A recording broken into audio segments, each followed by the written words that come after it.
안녕하십니까. KTS 엔지니어링 대표를 맡고 있는 최상호입니다. 반갑습니다. 사실 이제 저희가 이제 업체로 선정된 지 꽤 오래됐습니다. 근데 이제 그럼에도 불구하고 이제야 여러분들을 만나뵙고 처음 설명을 하게 됐습니다. 근데 어쨌거나 제가 뒤에서 설명을 드리겠지만 우리가 이제 노원구 관내에 있는 아파트에 지금 재건축 추진하기 서울시에서 이미 상위 계획과 관련된 내용을 지금 계획을 수립 중에 있습니다. 거기에 또 연동이 돼서 우리가 이제 정비 계획을 수립을 해야 되기 때문에 저희가 지금 현재 아마 입안을 해서 이렇게 접수를 한다고 해도 사실 이제 지금 상태에서는 진행하기가 상당히 어려운 그런 형국에 있습니다. 그래서 나름대로 이제 계속 추진위원 분들하고 이렇게 이제 대화하면서 계획안을 만들어가고 가다듬고 이렇게 이제 진행하고 있는 그런 상태라고 보시면 될 것 같습니다.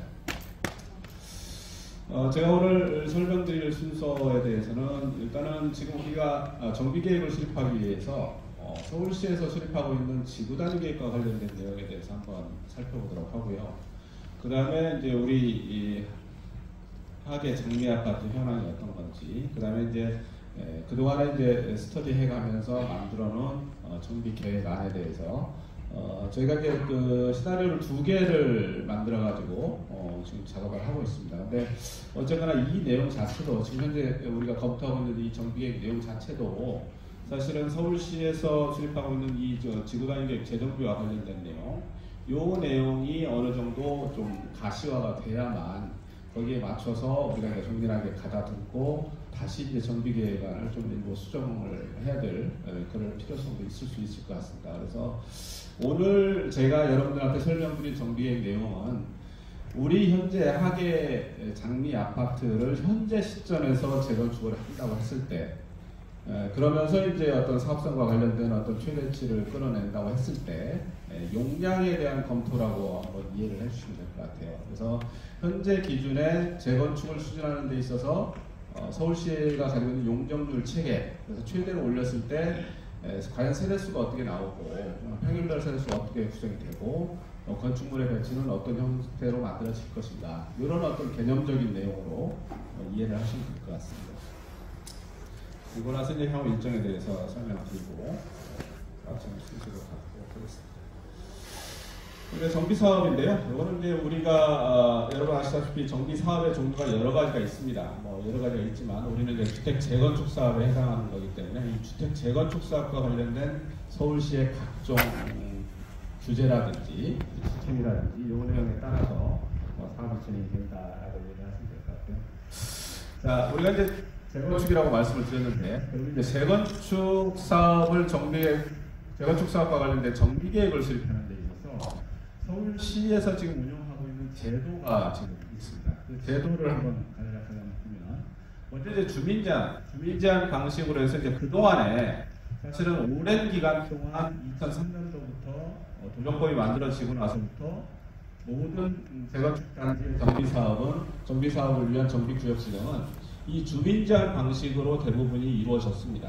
그래서 이 내용을 보면 이제 주민들이 스스로 여러분들이 이제 저희 같은 이 전문 업체를 선정을 해서 이제 계획안을 만들죠. 그래서 이제 그런 형태로 만들어서 주민 제한 동의서 60%를 해서 이제 접수를 하게 되면 그 내용을 바탕으로 노원구청에서 해당 구청에서 입안을 하고 부서협의 공람하고 도시계획위원회 심의하고 정비구역 지정을 받고, 이런 어떤 일련의 절차가 그동안에 2003년도부터 도정법이 만들어지면서부터 모든 재건축 단지에서 이렇게 이제 진행을 해왔던 내용이 되어 있습니다. 근데 이렇게 하다 보니까 이제 전체적으로 기간이 너무 오래 걸리더라. 그래서 이제 주민 제한안 만드는 데 한 3개월 걸리고, 이 법정 절차 이해하는 데만 해도 평균적으로 약 2년에서 한 3년 정도 걸린다. 그래서 이제 한 30개월 정도 걸리는 그런 어떤 형국인데, 계획만 수립하는데 너무 오랜 시간이 걸리니까 이 시간을 좀 단축을 시켜보자 하면서 이제 최근에 오성훈 시장이 들어오면서 신속통합계획이라는 제도를 새로 만들었습니다. 아시다시피. 그래서 신속통합계획을 2021년 9월달에 도입을 해서 진행을 했었는데, 이 내용은 뭐냐면 이 정비계획 수립하는 데 있어서 주민 제한안을 만들처럼 초기에 계획안을 만드는 데 있어서 서울시가 일부 이제 그 전문업체도 선정하고 자문단도 구성하고 해서 신속 통합을 위한 어떤 기획안을 서울시에서 만들고, 그 다음에 이 절차 이행의 기간을, 그러니까 이 절차를 이행하는데 한 30개월 걸렸던 거를 이 절차를 한 8개월 정도를 이렇게 단축을 시켜보겠다. 단지 계획안을 만드는데 조금 더 시간이 걸리지만 이 계획안을 초기에 만들 때 공공하고 주민들하고 서로 협업을 통해 가지고 마지막에 도시계획의 심의라든지 각종 영향평가라든지 이런 심의를 통과하는데 적정한 안을 가이드라인을 만들어서 진행을 시켜보겠다 하면서 이제 이게 만들어진 겁니다. 그래서 이제 전체적으로 한 2년 9개월 걸리던 걸 한 1년 7개월 정도로 좀 단축을 시켰는데, 그나마 또 이것도 이제 최근에 하다 보니까 이것조차도 사실 좀 시간이 많이 걸렸던 측면이 뭐냐면, 이 신속한 기획안을 만드는데 한 8개월씩 걸린다고 그랬잖아요. 그리고 서울시에서 기획설계 업체를 선정을 해서 서울시하고 서울시가 선정한 업체가 계획안을 만들다 보니까 주민들이 생각하는 계획안하고 시에서 생각하는 계획안하고 괴리가 생기는 단점도 있었고, 그러다 보니까 이제 추가적으로 어떤 시간도 더 걸리고 하는 문제점이 있었습니다. 그래서 이 제도는 지금도 운영이 되고 있어요. 근데 이 제도는 주로 재개발 사업에, 신규로 재개발 사업에 진행할 경우에, 신규로 재개발 사업을 진행할 경우에는 아직도 지금 이 제도를 도입을 하고, 우리처럼 이제 재건축 단지 같은 경우는 별도로 2023년도 1월 달에 패스트트랙이라고 해가지고 같은 신속통합 기획입니다. 근데 패스트트랙 제도를 통해서 모든 재건축 단지에서는 이제 이렇게 적용하겠다. 그래서 기간을 1년 한 7개월 걸렸던 걸 1년 3개월로 조금 더 단축시키겠다고 해서 이제 운영을 하고 있습니다. 그래서 지금 현재 우리가 만약에 추진을 한다 그러면 이러한 절차를 가지고 우리가 이제 그 신속통합 계획을 해야 되는데, 이게 차이는 뭐냐면, 이 기획 설계를 서울시에서 선정을 해서 기획 설계를 하느냐, 아니면 이 방식은 주민들이 업체를 선정해서 계획안을 만들어서 접수를 하면 서울시에서 자문회의를 한 2번 정도 거칩니다.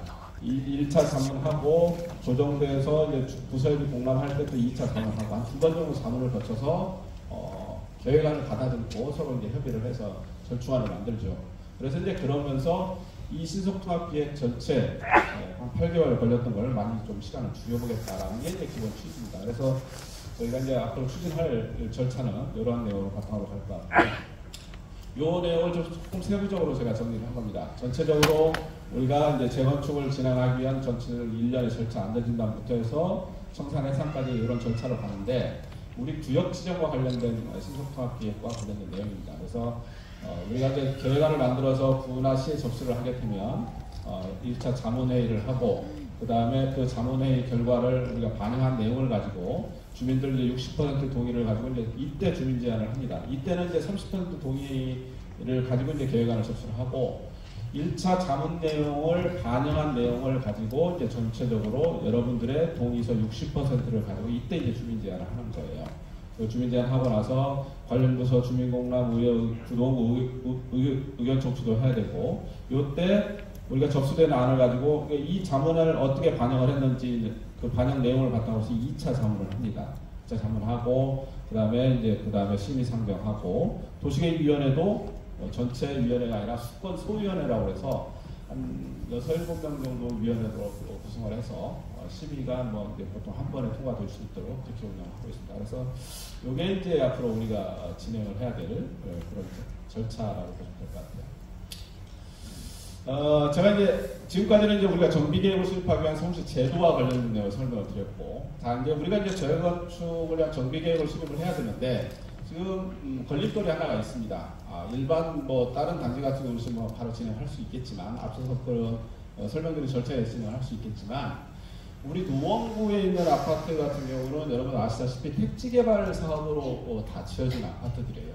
그래서 이제 오랫동안 지금 택지개발 사업에 따른 어떤 지구단위계획이나 이런 내용이 지금 관리가 되고 있었지만, 우리 노원구 관내에 있는 아파트들이 이제 지금 현재 이제 대부분 중층 아파트에다가 현재 현황 용적률 자체가 이미 190% 뭐 200%에 육박해서 현재 서울시의 어떤 용적률 체계나 어떤 사업 체계로서는 굉장히 사업성이 열악한 부분이 있습니다. 그래서 그런 내용도 좀 극복하고 그런 차원에서 이제 서울시에서 우리 전체적으로 이제 노원구의 상계 택지개발, 상계 1, 2택지 개발지구, 중계 택지 개발지구, 중계 2 택지 개발지구 이렇게 나눠 3개 택지 개발지구가 있는데 이 3개 택지 개발지구에 대해서 현재 지구 단위 계획을 수립을 하고 있습니다. 그래서 이제 그러한 내용이 법적으로 우리가 정비 계획을 수립하기 위한 이 내용은 상위 계획의 개념입니다. 그래서 이 내용이 서울시에서 수립하고 있는 이 지구 단위 계획 재정비와 관련된 내용, 이 전체 우리 우리가 이제 중개 택지 개발에 하계 장면이 중개 택지 개발에 포함되어 있거든요. 그래서 이제 이 지구 단위 계획 내용이 현재 서울시에서 수립하고 있는 이 지구 단위 내용이 우리가 정비 계획 수립하기 위한 상위 계획의 개념이기 때문에 그 계획안이 나오면 그 계획안을 우리가 반영을 해서 정비 계획을 수립해야 되는 그런 과제를 안고 있습니다. 그래서 현재 이 내용이 지금 현재 수립되고 있고 전체적으로 약간 우리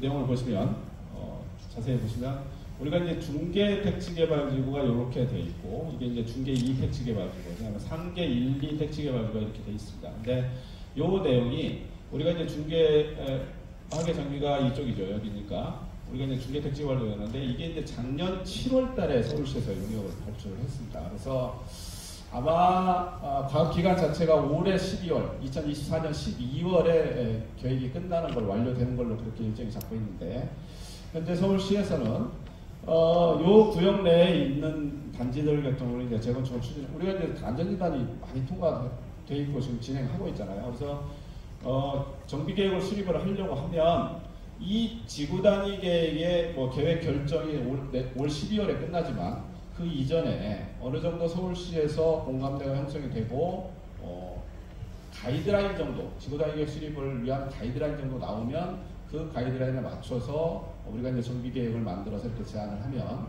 진행을 시킬 수 있겠다라고 이제 지금 얘기가 되고 있습니다. 그래서 이제 그런 차원에서 아마 이제 우리의 일정 계획이 아마 올 상반기 정도 돼야 어느 정도 지구 단위 계획에 윤곽이 나올 것 같습니다. 그래서 이제 그 윤곽을 바탕으로 해서 윤곽이 나오면 그 내용을 바탕으로 해서 이제 우리가 정비 계획안을 마련을 해야 될 것 같고, 그리고 이제 정비 계획과 관련된 신속 통합 기획의 절차 이행을 그때부터 이제 아마 진행을 할 수 있을 것 같다는 생각이 듭니다. 그래서 이제 요거 관련된 지구 단위 계획 수립과 관련된 내용에 대해서 한번 진행 사항을 한번 틈틈이 나오면 아마 이제 여러분들한테 또 이제 계획안을 설명드릴 기회는 아마 있을 겁니다.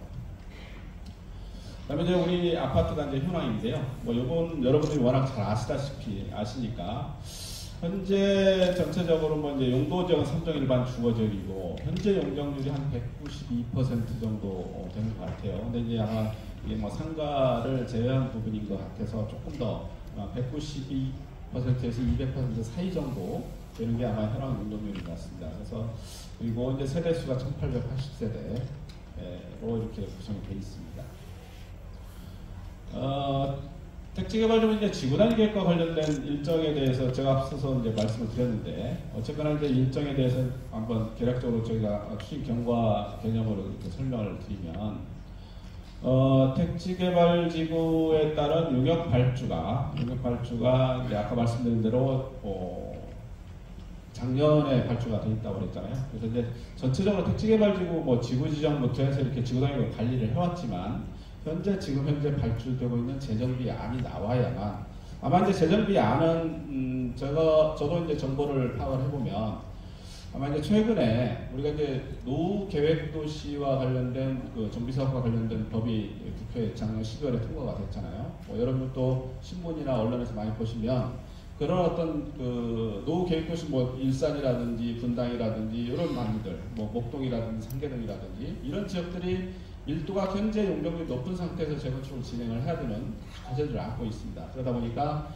일부 특별법이 만들어지면서 일부 이제 용적률이라든지 이런 것들을 완화하는 정책들이 계속 나오고 있어요. 그래서 이제 그러한 정책이나 법이 만들어지면서 그 그 내용들을 반영한 내용을 바탕으로 해서 이제 지구단위 계획이 아마 이제 그 내용이 수립이 될 거예요. 그러면 그 내용을 받아서 우리가 이제 정비계획을 수립을 해야 되기 때문에 그런 차원에서 이제 제가 이런 추진 계획을 한번 정리를 해본 거고, 현재 서울시하고 수립하고 있는 2024년 12월까지 상계 중개 하계 등일 때 택지거리 시공계획 재정들을 아마 이제 서울시에서 이때까지 올 연말까지 아마 진행할 거다. 그리고 올 상반기 정도 되면 뭐 계획안이 결정되기 이전에라도 전체적인 큰 흐름의 윤곽이 나오면 그 윤곽을 우리가 반영을 윤곽대로 우리가 이제 정비 계획에 반영을 해서 우리는 후속 절차를 진행하겠다. 그런 내용이 되겠습니다. 상임계획 내용이 되겠고요. 이거는 제가 앞서서 계속 설명드렸던 내용입니다. 이건 뭐 나머지 우리 계획과 관련 정비계획 수립하는데 상임계획들이 여러 가지가 있지만 가장 중요한 내용들은 이 상계, 중계, 하계 등일 때의 지구단위 재정비와 관련된 내용이 되겠습니다. 요거는 이제 우리 단지를 중심으로 해서 주변 지역에 지금 현재 재건축을 추진하고 있는 단지들이 이렇게 많습니다. 지금 대부분들이 이제 붉은색으로 주황색으로 이렇게 표시된 이런 단지들이 이미 안전진단을 신청하고 있거나 이미 또 이제 만 30년이 지난 단지들. 원래 안전진단을 하기 위해서는 사용 승인 이후에 만 30년이 지나야만 안전진단을 할 수가 있고 재건축을 진행할 수가 있습니다.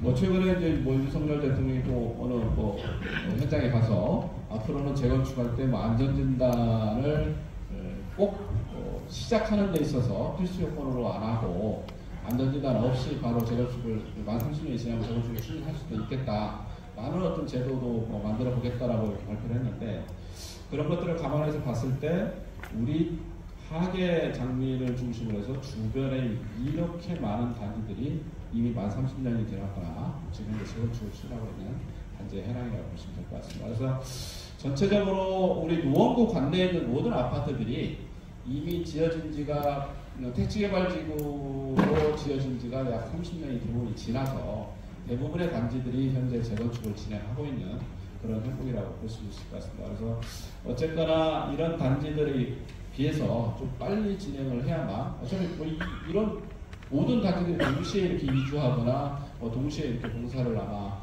하기는 굉장히 어려울 겁니다. 그래서 어쨌거나 단계별로 좀 조정이 돼야 될 부분들이 있기 때문에 우리가 좀 앞서서 이렇게 가는 형국에 있고 그런 차원에서 이제 빨리 진행을 해야 될 것 같다라는 생각도 들어집니다. 왜냐면 이제 단지의 현황이 되겠고 여러분 뭐 잘 압니다. 아실 겁니다. 근데 뭐 남측으로 하계 어린이공원이 있고 또 일부 뭐 동사무소라든지 파출소라든지 이런 지역도 아마 있는 것 같고 사진이 되겠습니다. 요거는 이제 단지 내 상가가 지금 현재 2개가 있습니다. 동일로변에 요게 한 2동이 있고, 그 다음에 이제 선반로변에 또 하나의 큰 단지 내 상가가 있는데, 우리가 이제 재건축 이후에, 원래 이제 지금 현재 단지에 주로 이제 차량의 진출입은 이쪽 선반로 쪽에서 차량의 진출입이 이루어지고 있고, 이쪽은 뭐 보행자 진출입만 지금 현재 하고 있는데, 어쨌거나 핵심은 우리 이제 하계역 주변으로 해서 아마 상권이라든지 유동인구가 제일 많이 늘어날 거기 때문에 재건축 이후에는 이제 하계역을 중심으로 한 어떤 상권의 배치가 좀 필요할 것 같다라는 차원에서 한번 좀 생각해요. 이 남측으로는 이제 또 아까 말씀드린 대로 노원경찰서 교통센터라든지 뭐 한내 어린이집, 그다음에 이제 하계이동 주민센터 이 3개가 이제 공공시설이 이렇게 한 군데 모여서 이렇게 있는 상황이라고 보시면 됩니다. 오늘 이제 아파트 진출입로의 현황이 되겠고요. 주로 이제 이쪽에 공릉 지하차도, 이 선반로 변으로 해서 우리가 이제 단지 차량의 진출입이 대부분 이루어지고 있죠.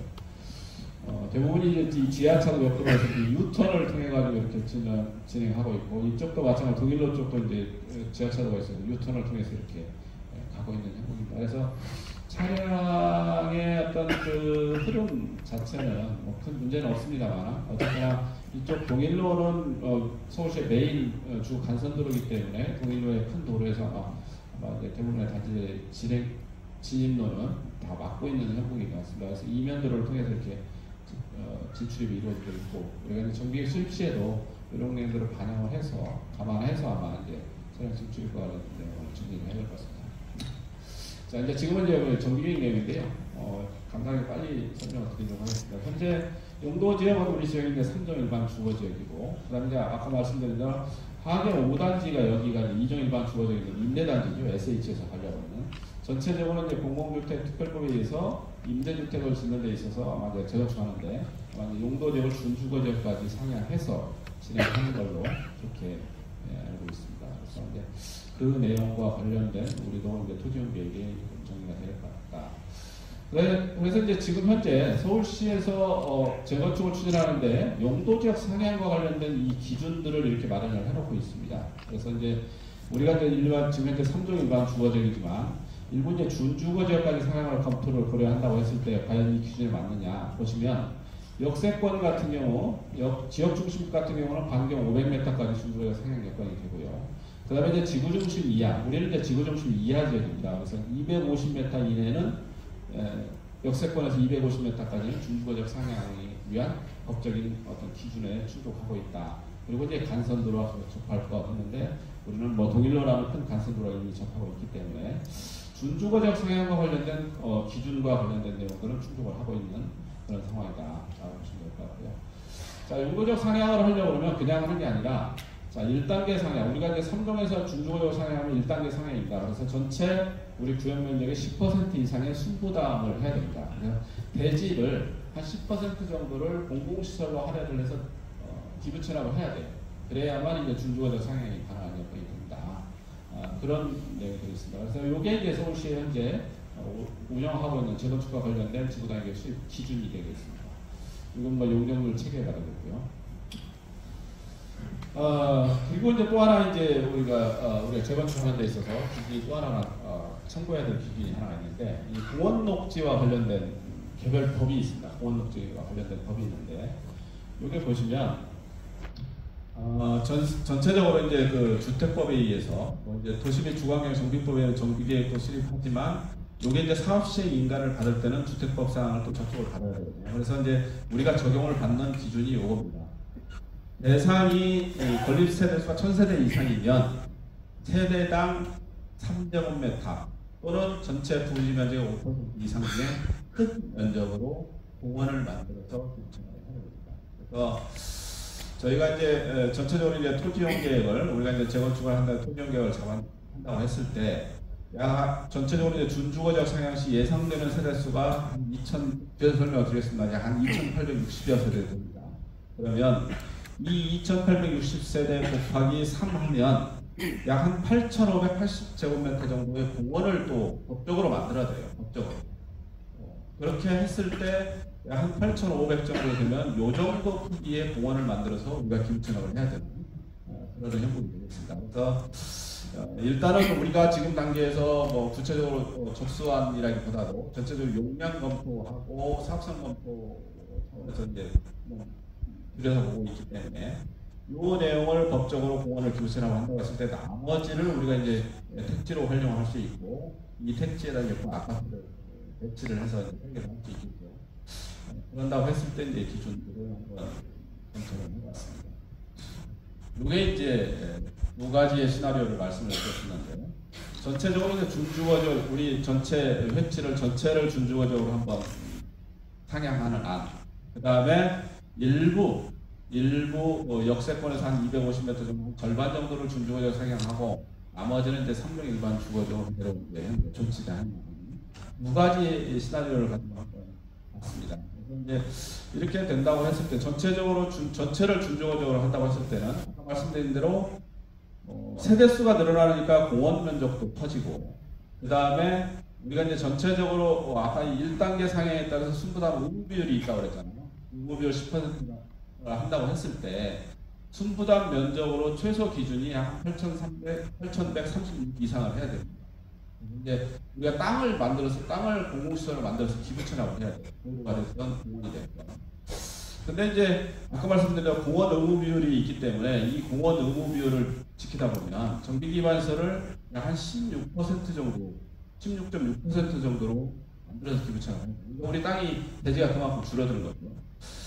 대신에 이제 3종하고 준주거적으로 이렇게 섞었을 때는 마찬가지로 이제 공원 면적은 전체 총 건립 세대수가 좀 줄어드니까 공원 면적이 좀 줄어들겠죠. 그렇더라도 어떤 뭐 필수적으로 도로를 주변에 도로를 정비해야 되는 부분들은 필수적인 사항이기 때문에 약 한 15%, 1.5% 정도가 이제 대지 면적의 차이는 조금 발생할 것 같습니다. 근데 그런 차원에서 이제 토지용 계획 차원에서 큰 차이는 아마 이제 준주거적 전체 상향하느냐, 일부 상향하느냐에 따라서 토지용 면적 자체는 차이가 나겠지만 대지 면적의 차이가 이렇게 나는 이 내용이 아까 말씀드린 그 내용이 되겠습니다. 전체를 준주거적으로 상향하느냐, 그다음에 한 절반 정도 준주거적으로 상향하고 나머지는 이제 3년 정도로 정치하느냐, 이 두 가지 시나리오를 가지고 설계와 내용들을 그랬을 때 이게 용적률 체계입니다. 자, 이제 우리가 전체를 준주거 지역으로 상향을 하든 뭐 어쨌든 간에 기준 용적률, 서울시에서 정해놓은 기준 용적률은 종교적 상향하기 이전의 용도 지역에 맞는 기준 용적률을 적용합니다. 그래서 준주거적 상향하더라도 기준 용적률은 3종에 맞는 210%, 허용은 20% 거기에 더 받을 수 있는 230. 그 다음에 도로나 공원을 우리가 기부채납 했을 때 거기에 따른 인센티브를 받는 용적률이 이제 상한 용적률입니다. 그래서 그게 한 289%. 그리고 이제 법적 상한 500%까지 가는 거에 절반은 조합 분양, 절반은 이제 임대, 이제 서울시에서 임대주택을 짓도록 하고 있습니다. 그래서 전체적으로 이제 그렇게 하다 보니까 한 임대주택이 용적률로 봐서는 한 105% 정도 이렇게 만들어져야 되고요. 그다음에 이제 3종 일반 주거적으로 일부 존치하고 나머지를 준주거적으로 부분적으로 준주거적 상향했을 때 이때도 마찬가지로 기준율 210%, 허용 230 똑같습니다. 근데 이제 기부채납 양은 조금 이게 줄어들기 때문에 기부채납에 따른 상한 용적률이 약간 줄어들고, 그다음에 법적 상한 용적률도 3종과 준주거지역을 가지고 하게 되면 약 20% 이것도 마찬가지로 요 상한에서 법적 상한에 가는 거에 절반은 임대주택, 절반은 이제 조합 분양 주택으로. 그래서 이제 전체적으로 큰 흐름의 차이는 이제 상한 용적률까지는 거의 비슷하지만 임대가 조금 늘어나고 좀 줄어들고, 그다음에 일반 분양 세대수가 준주거적 전체 갔을 때하고 이게 저희가 보니까 한 100세대 정도 차이가 나는 것 같아요. 시뮬레이션 해보니까 그런 어떤 내용이 되겠습니다. 이게 이제 건축에서 검토한 토지용계획 바탕으로 검토한 내용이 되겠습니다. 보시면 전체적으로 뒤에서도 자세히 건축에서 설명을 드리겠습니다만, 준주거적 전체로 했을 때는 임대를 포함해서 한 2,860세대, 그다음에 일부 3종을 존치를 했을 때는 약 한 2,536세대 정도까지 이렇게 이제 물론 이제 평형별 구성 자체도 전용 39부터 전용 102까지 한 6개 평형대로 이렇게 내부를 해서 했을 때 이게 이제 배치의 예시안이 되겠습니다.